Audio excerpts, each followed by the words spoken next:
ভুয়া ভিসা কেলেঙ্কারির মূল হোতা গ্রেপ্তার। ২৮ জনের থেকে হাতিয়ে ছিল ১,২২,০০,০০০ টাকা।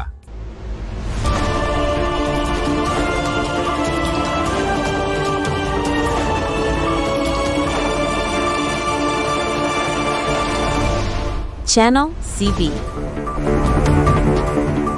সুপ্রিয় দর্শক, সালামু আলাইকুম। এই মুহূর্তে একটি চাঞ্চল্যকর খবর নিয়ে আপনাদের সামনে হাজির হয়েছে।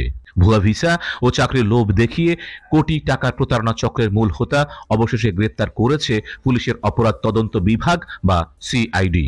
রাশিয়াতে উচ্চ বেতনের চাকরি, ভিসা এবং বিমান টিকিটের প্রলোভন দেখিয়ে ২৮ জন ভুক্তভোগীর কাছ থেকে প্রায় ১,২২,০০,০০০ টাকা আত্মসাৎ করার অভিযোগ রয়েছে এই চক্রের বিরুদ্ধে। বৃহস্পতিবার মোহাম্মদপুরের লালমাটি এলাকা থেকে এই প্রতারক চক্রের মূল হোতা আব্দুল্লাহ ৪৫কে গ্রেপ্তার করে সিআইডি। সিআইডি সূত্রে জানা যায়, চলতি বছরের মার্চ থেকে জুলাই মাসের মধ্যে আব্দুল্লাহ এবং তার সহযোগীরা ভুক্তভোগীদের কাছ থেকে পাসপোর্ট, প্রয়োজনীয় নথিপত্র এবং মোটা অঙ্কের টাকা সংগ্রহ করে। তাদের আশ্বাস দেওয়া হয়েছিল বিদেশে লোভনীয় চাকুরির। প্রতারক দলটি বনানীর সৈনিক ল্যাবের কাছে একটি অফিস ব্যবহার করত। সেখানেই ভুক্তভোগীদের হাতে তুলে দেওয়া হয় জাল রাশিয়ান ভিসা এবং ভুয়া এয়ার টিকিট।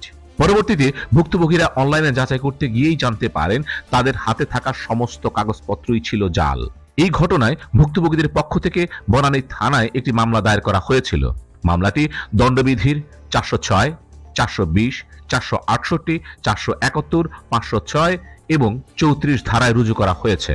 প্রাথমিক জিজ্ঞাসাবাদে অভিযুক্ত আব্দুল্লাহ তার প্রতারণার কথা স্বীকার করেছে বলে জানিয়েছে সিআইডি। তবে এখানেই শেষ নয়। সিআইডি জানিয়েছে এই প্রতারক চক্রের বাকি সদস্যদের দ্রুত গ্রেপ্তার করতে তাদের তদন্ত প্রক্রিয়া জোর কদমে চলছে। প্রিয় দর্শক, দেশ বিদেশের আরো সব গুরুত্বপূর্ণ খবরের আপডেট পেতে চোখ রাখুন আমাদের চ্যানেলে। Nazim Hamid, channel CB. Subscribe now for daily news and updates.